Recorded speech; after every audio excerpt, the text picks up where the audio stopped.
Hello, bonjour. Aujourd'hui, on va parler de la princesse Béatrice York, qui n'est autre que la fille du prince Andrew et de Sarah Ferguson, et par conséquent la cousine du prince Harry. Pourquoi parle-t-on d'elle aujourd'hui? Donc, on va parler en fait du sexe de son bébé. Comme vous le savez, la princesse Béatrice York est enceinte de quelques mois. Je crois qu'elle est enceinte de 5 mois. C'est son premier enfant avec son nouveau mari, le comte Edoardo Mapei-Mozzi. Pourquoi comte? Parce qu'il a ce titre nobilier de son père italien. Aujourd'hui, on apprend en fait que on saurait en fait le sexe de l'enfant de la princesse Béatrice. On sait si c'est une fille ou c'est un garçon. Comment le sait-on?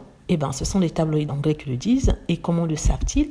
Ils se sont basés sur un objet que la princesse Béatrice avait à sa sortie d'un restaurant anglais. Donc la princesse Béatrice et son mari Edoardo ont été vus sortant d'un restaurant où ils s'étaient réunis avec quelques amis. Et à sa main, elle avait un petit vêtement rose, une petite poupée rose, un objet en tout cas de couleur rose. Ce qui a fait en sorte que la plupart des tabloïds ont affirmé qu'elle serait enceinte d'une petite fille. Donc ça sera le deuxième petit enfant pour la famille York, c'est-à-dire Andrew et Sarah, et aussi la première petite fille pour elle, sachant que ça sera le 13e petit enfant de la reine d'Angleterre, arrière-petit enfant, de la reine d'Angleterre.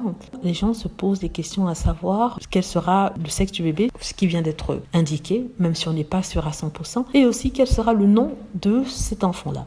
Donc, si auparavant, les York, du fait de leur position sur la ligne directe vers le trône, ne pouvaient pas donner n'importe quel nom à leur enfant, parce que ceux qui sont 6e et 7e sur la ligne doivent demander l'accord de la reine afin de choisir un nom. Maintenant qu'elles ne sont plus 6e et 7e, elles ont la liberté de choisir n'importe quel nom qu'elles souhaitent. Quel sera le nom? On ne le sait pas, mais ça sera sûrement un nom très anglais, un nom qui rendra sûrement hommage à un des parents, que ce soit du côté du mari ou alors de la reine d'Angleterre, du côté de la reine. Donc il y a beaucoup de spéculations sur le nom du bébé, il y a même des paris qui ont été pris. Bon, on va pas se mettre à spéculer dessus, donc on va juste attendre la naissance du bébé qui est prévue pour l'automne prochain, dont on nous parle d'octobre. Et voilà, donc c'est tout ce que je souhaite dire dessus. J'espère que vous avez aimé la vidéo. N'hésitez pas à cliquer sur like si c'est le cas, à vous abonner pour plus de vidéos et à cliquer sur la petite cloche afin d'être averti lorsque je poste une nouvelle vidéo.